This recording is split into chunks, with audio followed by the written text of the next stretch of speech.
ETF index mutual funds నేర్చుకుని stock మార్కెట్లో రాణించాలనుకుంటున్నారా? వెంటనే ఈ నెంబర్కి కాల్ చేయండి. Different crimes, different extra marital affairs, different murders. ఇక చెప్పుకుంటూ పోతే మోరల్ వాల్యూస్ గురించి మనం మాట్లాడడం దండగా.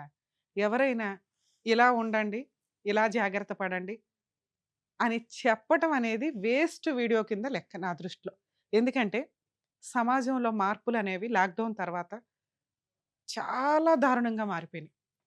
ప్రకృతి మనకొక చెంపదెబ్బ కొట్టి లైఫ్ అంటే ఇంతే అని చూపించినప్పుడు యాక్చువల్‌గా జనాలంతా ఇంకొంచెం పద్ధతిగా, ఇంకొంచెం జాగ్రత్తగా, ఇంకొంచెం రిలేషన్స్ తోటి మంచి మోరల్ వాల్యూస్‌తో ఉండాల్సింది పోయి, దిగజారిపోయిన క్యారెక్టర్స్ తోటి ఈ రోజున మనం సోషల్ మీడియా చూస్తుంటే గాని, ఈ ఛానల్స్ చూస్తుంటే గాని, టీవీ ఛానల్స్‌లో కనిపిస్తుంది. క్రైమ్ గురించి మాట్లాడితే సైబర్ క్రైమ్‌లో డిఫరెంట్. ఈ రోజున మనుషులు కొన్ని యాప్స్ పెట్టుకోనో, ఇన్‌స్టాగ్రామ్‌లోనో వాళ్ళ పర్సనల్ లైఫ్‌లో వాళ్ళేంటనేది మనకు తెలియని కూడా తెలీదు. కానీ మేము సెలబ్రిటీలమే అని చెప్పడానికి, ఫ్యామిలీ ఇద్దరు వైఫ్ అండ్ హస్బెండ్ కూడా కలిపి వీడియోలు చేస్తూ, ఒక గ్రూప్ ఆఫ్ ఇది కవర్ చేసుకున్నాక, వ్యక్తులతోటి పరిచయాలు పెట్టుకోవడం, వాళ్ళని ట్రాప్ చేయటం, చిట్టీలు వేయటమా, లేకపోతే అప్పులు వసూలు చేయటమా, వాళ్ళని ట్రాప్‌లో పెట్టిన తర్వాత ఆళ్ళ ఇళ్ళకెళ్ళి దొంగతనాలు చేయడం, ఇవన్నీ రెగ్యులర్‌గా చూస్తున్న టైంలో, కరీంనగర్‌లో మనం రీసెంట్‌గా ఒక ఇన్సిడెంట్ చూడొచ్చు. భార్యాభర్తలు ఇద్దరూ కలిపి వాళ్ళకి బిజినెస్‌లో లాస్ రావడం వల్ల ఆళ్ళకి ఆల్రెడీ ఇద్దరు పిల్లలట పాపం. మరీ దారుణం అసల అది చూడగానే భలే బాధేసిందండి.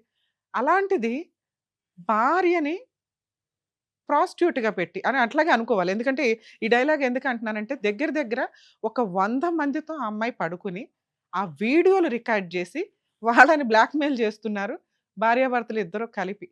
వాళ్ళని కాస్త కరీంనగర్ పోలీసులు అరెస్ట్ చేసి జైల్‌లో వేశారు. అంటే ఒక వ్యక్తి భర్త కూడా ఉన్నప్పుడు ఎలా అనిపిస్తుందంటే, అరే! ఈవిడ క్యారెక్టర్ ఉన్న అమ్మాయి. ఈ అమ్మాయి మనకు ఈజీగా దొరుకుతుంటే రూ. 1000కో, 10,000కో దొరికేస్తుంటే ఈజీ అన్నట్లుగా అక్రమ సంబంధాలకి వెళ్తున్నప్పుడు సైబర్ క్రైమ్‌కి ఈ రోజున అద్దే లేకుండా ఉంది. ఇలా ఒక అమ్మాయి ఫ్రీగా దొరికినా, డబ్బులకి దొరికినా కూడా డేంజరే అని గుర్తుపెట్టుకోండి. ఈ రోజున ఆ మనిషే మనల్ని చూడట్లేదు. దానికి తగ్గ కెమెరాలు చూస్తున్నాయి. అవి చూసారంటే కొన్ని కోట్ల మంది చూస్తున్నట్టే లెక్క. ఏ రోజున ఎక్కడ ఏ కెమెరా ఎలా ఉంటదో, ఎవరు ఎట్లా రికార్డ్ చేస్తారో తెలీదు. ఈ రోజున 100 మంది సఫర్ అయ్యారు. అందులో ఎవరో ఒకళ్ళు ధైర్యంగా ముందుకొచ్చి కంప్లెయింట్ ఇచ్చారు గానీ 99% ఎవడు కంప్లెయింట్ ఇవ్వడు. ఎందుకంటే మహిళ కేసేస్తదేమో, ఆవిడ కేసేస్తే మళ్ళీ మనం కోర్టుల చుట్టూ తిరగాలి. మన ఇంట్లో వాళ్ళకి తెలిస్తే ఆల్రెడీ నేనిట్లా తప్పు పని చేశానని వదిలేస్తారు అనే భయంతోటి 90%, 99% ఎవరు కంప్లెయింట్లు ఇవ్వరు జెంట్స్. కానీ జెంట్స్‌ని కాపాడాల్సిన పొజిషన్ వస్తదా అనే క్వెషన్ మార్క్ వచ్చేసింది. సెకండ్ పాయింట్ మనం మాట్లాడుకుంటున్న ఇంకొక crime illicit relations, extra marital affairs. అబ్బబ్బబ్బా! ఏం దారుణం ఏం దారుణం అండి. ఎవరికి చెప్తాం మీరిలాగుండండి, ఇలా ఉండొద్దండి అని. ఎవరికాళ్ళు వ్యక్తిగత స్వేచ్ఛ దారుణంగా పెరిగి, ఈ ఎక్స్‌ట్రా మ్యారిటల్ అఫైర్సు మరి అసల ఏ రీజన్ మీద ఆ చట్టం తీసి పడేసారో అర్థమే కావట్లే ఆ సెక్షను. ఎప్పుడైతే ఐపీసీలో ఆ సెక్షన్ తీసేసి బిఎన్ఎస్ యాక్ట్ కొత్తగా వచ్చిందో, విచ్చలవిడితనం ఎక్కువైపోయి, ఇంకొక కేసు రీసెంట్‌గా చూస్తున్నాం. అతనితో ఎవరో లవర్‌తో కలిసి భర్తని చంపేసి పోర్న్ వీడియోస్ నైట్ మొత్తం చూస్తా కూర్చున్నారట. ఇంకొకావిడ భర్తని చంపేసి చక్కగా కూర్చొని అసలు దాన్ని మాఫీ చేసి ఎలా మ్యానిపులేట్ చేయాలని చూసింది. ఈ ఈ విషయాలు మనం మాట్లాడితే, "మేడం అంతకుముందు మహిళలను బోలెడు మందిని చంపేశారు కదా మేడం! మరి అంతమందిని చంపినప్పుడు మాట్లాడలేదు. అందరం మనం మాట్లాడలేదా? ఏదో చేంజెస్ చేసుకుంటూ లా తీసుకొచ్చాం. ఓ 10 మంది చస్తే ఏముందండి" అంటే, మనం మాట్లాడుకున్న స్టార్టింగ్‌లో 10 మంది ఆ బ్లూ డ్రమ్ములు గానివ్వండి, ఫ్రిడ్జ్‌లో పెట్టడాలు గానివ్వండి, కుక్కర్‌లో పెట్టడాలు కానివ్వండి. ఇప్పుడు భూస్థాపితం చేసేస్తున్నారు. అందులో మన వాళ్ళెవరు ఉండకుండా చూసుకోవాల్సిన పరిస్థితులొస్తున్నాయి. దీన్ని మనం ఇలాగే వదిలేస్తే తప్పెవరు చేసినా తప్పే అండి. అది మగాళ్ళేంటి, ఆడాళ్ళేంటి. ఎక్స్‌ట్రా మ్యారిటల్ అఫైర్స్ కోసం భర్తల్ని చంపేసి, వాళ్ళని ముక్కలు ముక్కలు చేసి, పప్పులు చేసి పెడుతుంటే, లీగల్‌గా కేసేసుకున్నప్పుడు చూసుకుందాం అనుకుంటే, ఈ రోజున మనిషి ఉనికి, పెళ్లి అనే బంధానికి వాల్యూ లేకుండా పోతుంది. ఆ! మేడం అతను అట్లాంటోడు, తాగుబోతు, తిరుగుబోతు, ఆయన కూడా తిరిగాడు, నేను అందుకే తిరిగానండి అంటే, ఎవరు సమాధానం చెప్పలేమిక్కడ. ఎవరో ఒకళ్ళు రేపటి రోజున సొసైటీలో మనం బతకాలి అనుకుంటే, ఎక్కడో అడవుల్లో బతికినప్పుడు ఎట్లా ఉందో, అవే తీసుకొస్తున్నారు మళ్ళీ మాట్లాడే విధానంలో. వ్యక్తిగత స్వేచ్ఛ అని. ఇవన్నీ కట్టుబాట్లు ఎందుకు పెట్టుకుంటూ వచ్చాం? సమాజంలో బతకాలంటే సేఫ్టీ ఇంపార్టెంటు. ఒకళ్ళకొకళ్ళు ప్రొటెక్షన్ ఇంపార్టెంటు. ఒకళ్ళకొకళ్ళు అవసరం ఉంటాము అని. ఆ అవసరాలు దొబ్బినియి. ఎవ్వరి ఇష్టం వచ్చినట్టు వాళ్ళు ఎక్స్ట్రా మ్యారిటల్ అఫైర్స్ పెట్టుకొని, అవతలోళ్ళు తప్పు అందుకే అంటే, అమ్మ అంత ఎక్స్ట్రా మ్యారిటల్ అఫైర్స్ ఉండి భర్తను వదిలేయాలనిపిస్తే, మీకు ఆల్రెడీ చట్టం బోలెడంత ఫెసిలిటీ ప్రొవైడ్ చేస్తుంది. ముందు ఆ కేసులేసుకోండి. కేసులేస్తేనే చాలు వాళ్ళ జీవితం ఒక 5 ఇయర్స్ సర్వనాశనం ఎలాగో.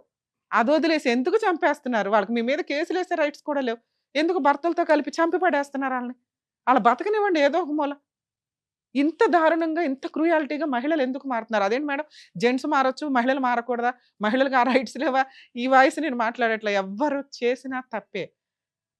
ఒక మహిళల్ని ప్రొటెక్ట్ చేయడం కోసం ఎంతో కష్టపడి తీసుకొచ్చినవి. ఈ రోజున కోర్ట్‌లో ఒక మహిళ నిజంగా సఫర్ అవుతున్న అమ్మాయి కేసేస్తుంటే తలదించుకోవాల్సొస్తుంది.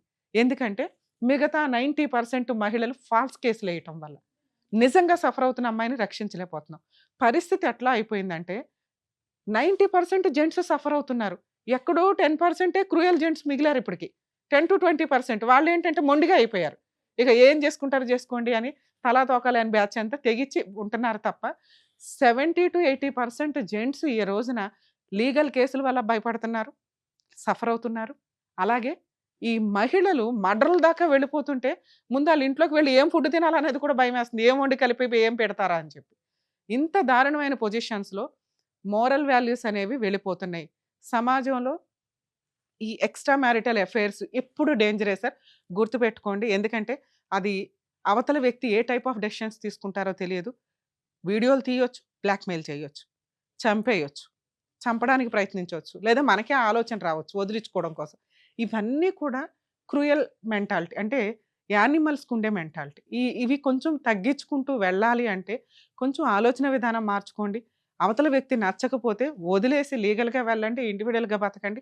వదిలేసిన తర్వాత మీరు ఎవరితో మ్యారిటల్ అఫైర్స్ పెట్టుకుంటారో, ఎవరితో ఎక్స్‌ట్రా మ్యారిటల్ అఫైర్స్ పెట్టుకుంటారో మీ ఇష్టం తప్ప, ఉండి వాళ్ళని చంపేసుకుంటా అంటే సొసైటీలో మీకు గుడ్ విల్ ఉండాలా?